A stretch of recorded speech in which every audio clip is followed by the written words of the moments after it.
Officer Leah Morgan had been watching security cameras for 6 hours straight, and most days that meant seeing nothing more dangerous than oversized shampoo bottles and nervous first-time flyers. But today, something felt different, and she couldn't explain why yet. She leaned closer to the screen as a young man in a blue jacket crossed behind a detained passenger in Terminal B. The passenger was being escorted for secondary screening, and the man didn't interact with him at all. But Leah paused the footage anyway. Something about the timing bothered her.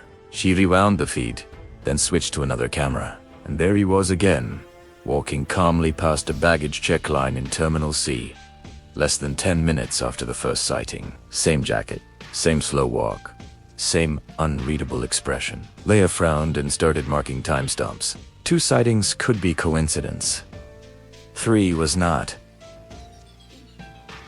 Within the hour, 3 different passengers had been pulled aside for irregularities in their luggage or documents. And in every single clip, the man in the blue jacket appeared nearby, never interacting, never stopping, just passing through the frame as if by accident. Leah called over to her supervisor. "Sir, can you look at this?" she said, pointing to the monitors. "This man keeps showing up around flagged passengers." Her supervisor leaned in, watching silently as she switched between clips. He didn't speak for a moment, and that silence made Leah's stomach tighten. "Pull his path," he finally said. She began tracing camera-to-camera movement. The man wasn't wandering. He was navigating specific corridors, service intersections, and gate areas with purpose. He knew exactly where he was going, and he was timing his movements with security actions. That's when Leah realized the most unsettling part. He wasn't following the passengers. He was following security. First attempt to intercept.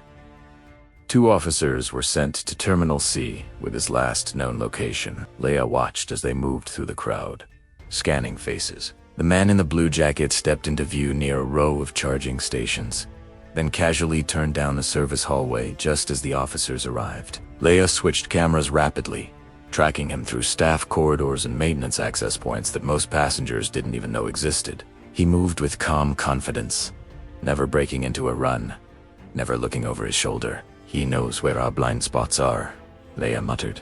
When officers reached the next corridor, he was already gone. At Gate 18, a young woman named Sophia was being questioned about inconsistencies in her boarding documents. She clutched her backpack tightly, eyes wide, voice shaking as she tried to explain that she had just booked her ticket that morning after missing her original flight. Leah pulled up the gate cameras, half expecting what she already knew she would see. There he was again. The man in the blue jacket stood across the terminal, pretending to scroll on his phone while watching Sophia being escorted away. He didn't interfere. He didn't help. He just observed, then quietly turned and walked off in the opposite direction. Leah felt a chill creep into her arms. "He's monitoring our detentions," she said over the radio. "He knows exactly when we pull someone aside."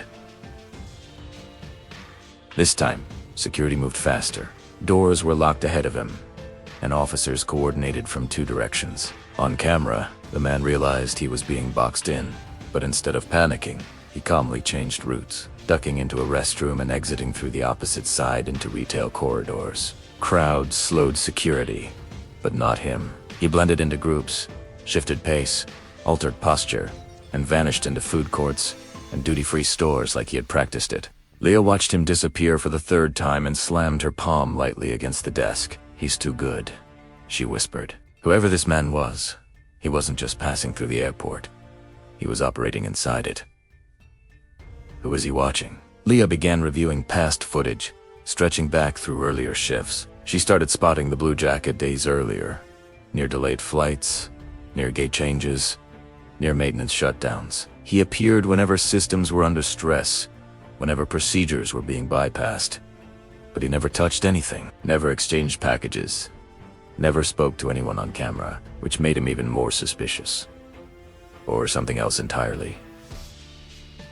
A rapid briefing was called in the operations room. Officers gathered around screens as Leah explained the pattern and replayed clips. The room filled with quiet tension as they watched the man move effortlessly through restricted areas. "He's coordinating something," one officer said. "We just don't know what." "Or he's scouting," another added. The supervisor looked at Leah, We treat him as a potential organizer. We intercept, we question, and we detain, if necessary. Leah nodded, but something about that order didn't sit right with her. Because if he was organizing something, why wasn't anything actually happening? While security focused on tracking the blue jacket, another alert appeared on Leah's screen. A routine baggage scan near Gate 22 had flagged an unusual object inside a child's rolling suitcase. The family was already being escorted away for secondary inspection. Leah's eyes darted between screens, her mind splitting in two directions. She noticed the blue jacket man had suddenly stopped moving. He stood still near a coffee stand, staring at something off camera. Not at security. At Gate 22. He lifted his phone, typed quickly, then disappeared into a service corridor. Leah's heart began to race. "What's at Gate 22? She asked over the radio. "Something is wrong." Before anyone could answer, another alert triggered. Not from baggage scanners this time, but from an environmental sensor in a staff hallway near Gate 22. The reading was abnormal, but not immediately dangerous. Not yet. Security hesitated, unsure whether to respond to the new alert or continue chasing the man in the blue jacket. Leah watched both situations unfold and suddenly understood what she was seeing. He wasn't causing the alerts. He was reacting to them. Security finally cornered him near an exit stairwell that led to maintenance levels. 3 officers blocked his path, while 2 more approached from behind.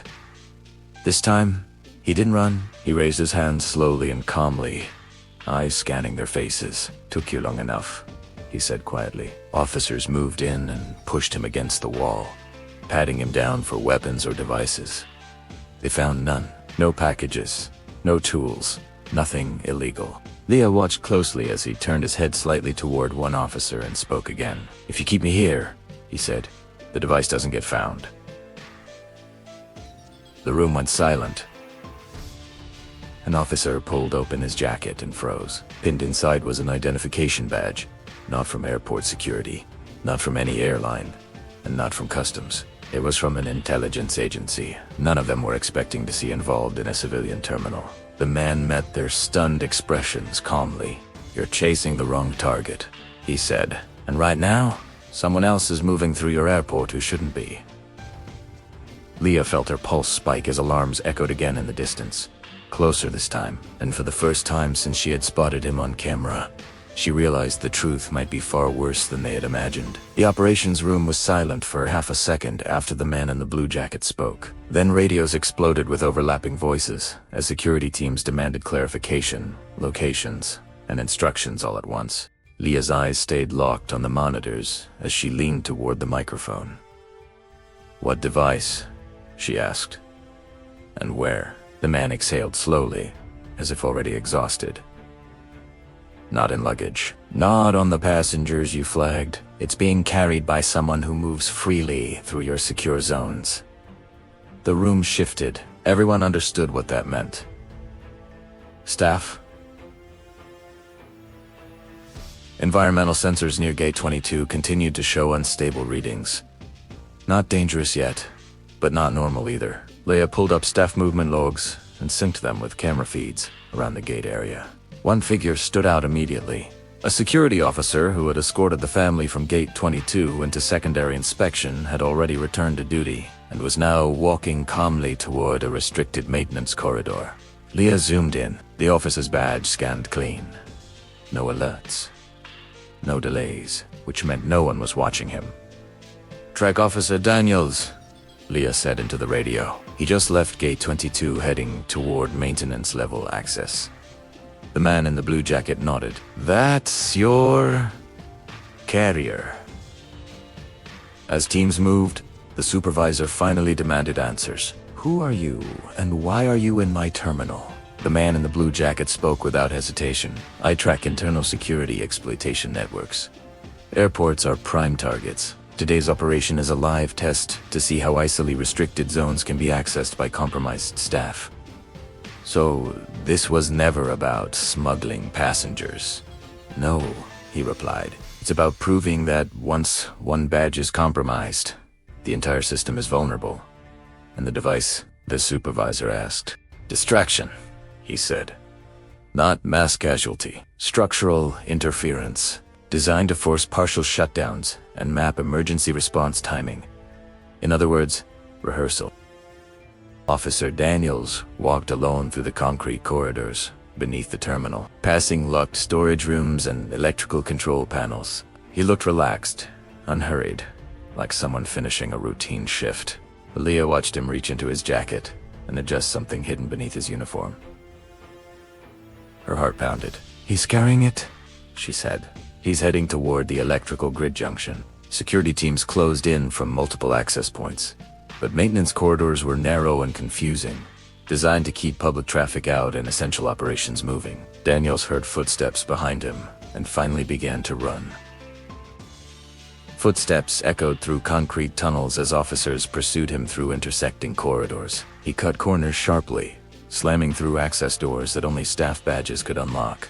Leah watched as he ducked into a utility chamber and sealed the door behind him. The sensor readings spiked slightly, not enough to trigger emergency shutdown, but enough to confirm the device was active. "He's arming it," Leah shouted. The man in the blue jacket grabbed a radio.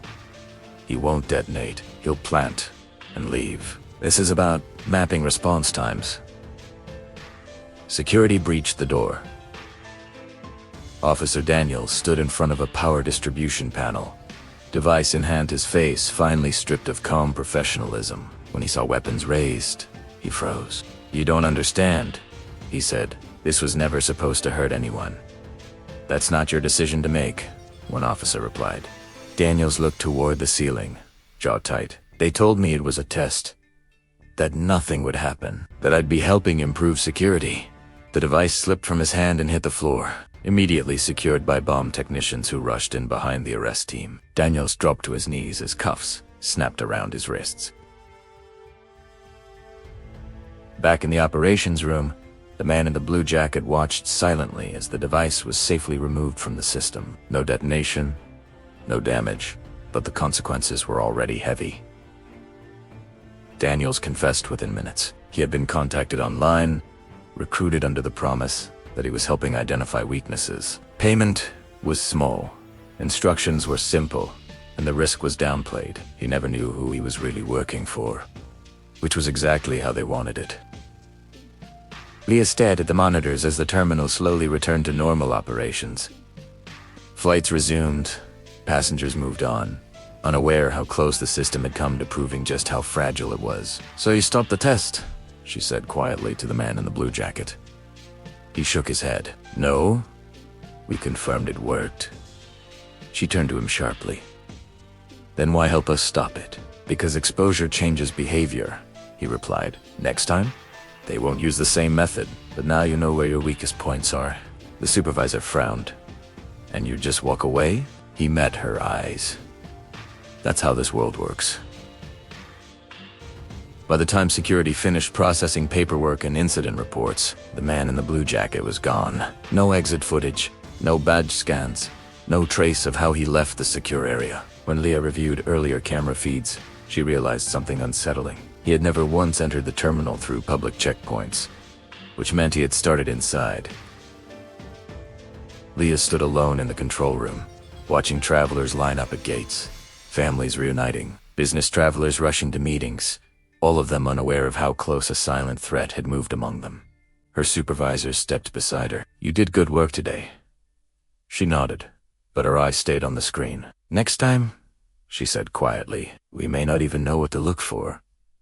Somewhere beyond the cameras, beyond the checkpoints, another operation was already being planned, and the airport would never know until it was already happening.